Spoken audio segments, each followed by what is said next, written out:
अस्सलाम वालेकुम नाज़रीन, पल पल न्यूज के न्यूज रूम से मैं हूं आपके साथ नदीम अकरम। दोस्तों, आपने जवान फिल्म में शाहरुख खान की मूवी का एक डायलॉग सुना जिसमें शाहरुख खान ये कहते हैं कि बेटे को हाथ लगाने से पहले बाप से बात कर। और यही जो है जंग के दौरान होता हुआ दिखाई दे रहा है, जहां इजराइल के ऊपर अगर हिजबुल्लाह हमला कर दे, इजराइल के ऊपर अगर यमन हमला कर दे या कोई और देश इजराइल के खिलाफ कुछ कह दे, तो सबसे पहले अमेरिका उछल करके आगे आ जाता है कि भैया जो मेरी ये नाजायज औलाद है इजराइल, इसके खिलाफ जो है आप कदम उठाएंगे तो हम आपके खिलाफ कदम उठाएंगे। भले ही इजराइल जो है गाजा में जो आतंकवाद का अपना चेहरा दिखा रहा है उस पर हम मुंह नहीं खोलेंगे, और अगर कोई इस आतंकवाद के खिलाफ इजराइल के ऊपर हमला करेगा तो हम उसे छोड़ेंगे नहीं।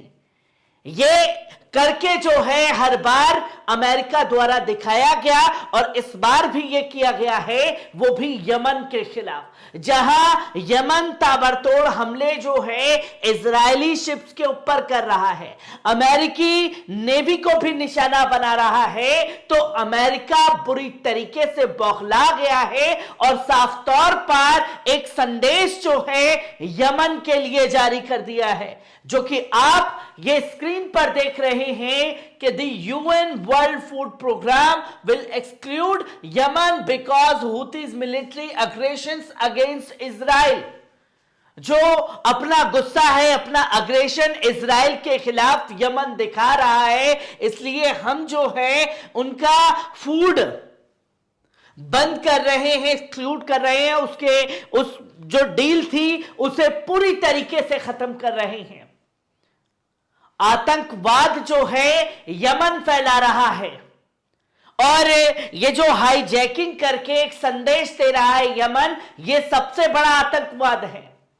और जो गाजा के अंदर इजराइल कर रहा है वो आतंकवाद नहीं है, वो तो बल्कि बदला है,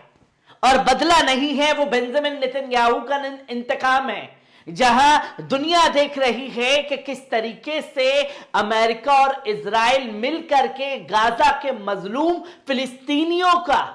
नरसंहार कर रहा है, और जब इस नरसंहार के खिलाफ यमन जैसे देश सामने आकर के पूरी तरीके से जवाब दे रहे हैं, तो यह कदम उठाया जा रहा है अमेरिका द्वारा, जिसकी तस्वीर आपके सामने है। 17 million people in the poorest Arab Nations denied food provision. जो 17 मिलियन लोग हैं वो इस कदम के बारे में तमाम तरीके से अपनी राय को दुनिया के सामने रख रहे हैं। जहां आप देखें कि एक तरफ ये कदम उठाया गया और दूसरी तरफ अलमाए दीन ने इसको डिटेल से सामने रखा और यह बताया कि यमन द्वारा जो कदम उठाया गया उसे तो आतंकवाद घोषित कर दिया गया, उसे निंदा घोषित कर दिया गया। अमेरिका की प्रतिक्रिया सबसे पहले आई, और जब ये कदम उठाए गए हैं तो साफ तौर पर यह बताया गया कि यमन के ऊपर यह बड़ा एक्शन है, और यूएस के द्वारा यह कदम उठाया जाना यह साफ तौर पर इजराइल के आतंकवाद को बढ़ावा देना है। जहां आर्टिकल में साफ तौर पर कहा गया है कि UN world food programme cases humanitarian aid destined for the Yemeni people in the areas governed by Sana will aid continues to reach under the control। अगर आप इजराइल के ऊपर ये हमले नहीं रोकते हैं तो हमें आपके ऊपर ये एक्शन लेना पड़ेगा, और एक्शन जो है वो लिया गया। खाना पानी, हुक्का पानी जो है बंद करने का काम यमन का किया जा रहा है, ताकि यमन ये हमले जो है इजराइल के ऊपर रोक दे, जिसके बाद कड़ी मजम्मत का सामना जो है खुद अमेरिका को करना पड़ रहा है। जहां यह कदम उठाया गया तो वही अलमाए दीन द्वारा 2010 में जब इजराइल द्वारा यमन के जहाज को कब्जा किया गया था, और कब्जे में जो नाव पर, जो शिप पर लोग मौजूद थे, उन लोगों से जाकर के बात की तो उन्होंने क्या कुछ कहा, यह जानना समझना जरूरी है। जहां साफ तौर पर लिखा हुआ है कि hijacking victim support hijackers with the hijacked victim aboard the Freedom Flotilla took a stand for what is right and just, and now Ansarullah, the hijackers here, are doing the same. Rifat Adan wrote of Al-Maideen की इस report के बारे में छापा, और जो hijacking के समय पर विक्टिम थे उन लोगों से बात की, और उन लोगों ने अंसारुल्लाह के इस कदम को बिल्कुल ठीक बताया और कहा कि 2010 में जब अमेरिका और इजराइल द्वारा यमनी जहाज पर कब्जा किया गया और उस दौरान हम लोग जहाज पर मौजूद थे, तो अमेरिका द्वारा तब निंदा नहीं की गई थी, तब इजराइल के इस कदम को उन्होंने आतंकवाद नहीं बताया था। और जो गाजा में हो रहा है, अमेरिका उसे आतंकवाद नहीं बता रहा है, बल्कि यमन ने यह कदम उठा लिया तो यह बताने की कोशिश की जा रही है यह आतंकवाद है। तो हाईजैकर्स जो थे उस समय के हाईजैकिंग विक्टिम हाईजैकर्स को सपोर्ट कर रहे हैं जो अंसारुल्लाह द्वारा कदम उठाया गया, और सवाल पूछे हैं अमेरिका से कि 2010 में जब हमारे साथ यह हुआ था तब आप कहां मर गए थे, तब आपके मुंह से कुछ शब्द क्यों नहीं निकले जिस पर आईना दिखाने की कोशिश जो है वो की गई। और जब लगातार हमले जो हैं तेज हो रहे हैं यमन द्वारा इजरायली जहाजों के ऊपर, तो यूएस के जो राजदूत हैं उन्होंने यह फैसला लिया है कि वो समुद्री एरिया के क्षेत्र में जाकर के,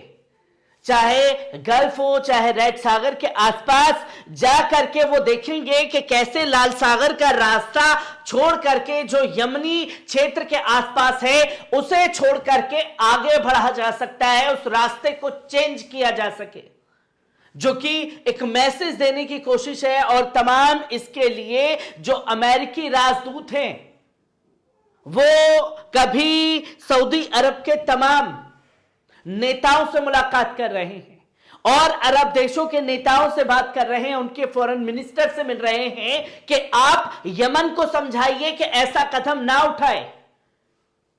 और इसके लिए यमन ने भी साफ तौर पर संदेश दे दिया, चाहे कुछ भी हो जाए, जब तक हमारे लोगों के ऊपर हमले नहीं रुकेंगे हम पीछे अपने कदम खींचने वाले नहीं हैं।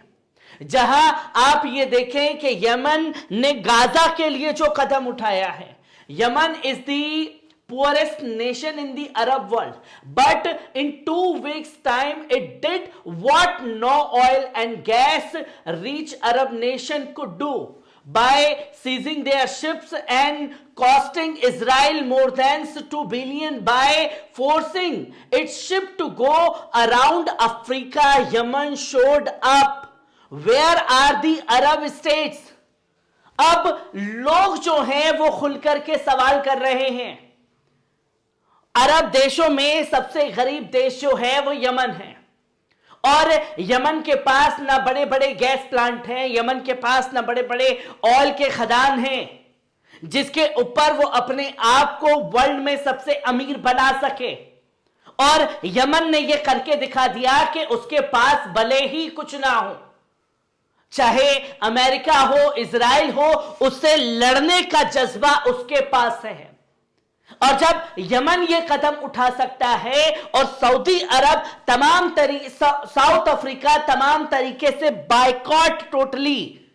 अमेरिका और इजराइल का कर सकता है, तो अरब देश इसमें कहां आपको नजर आ रहे हैं?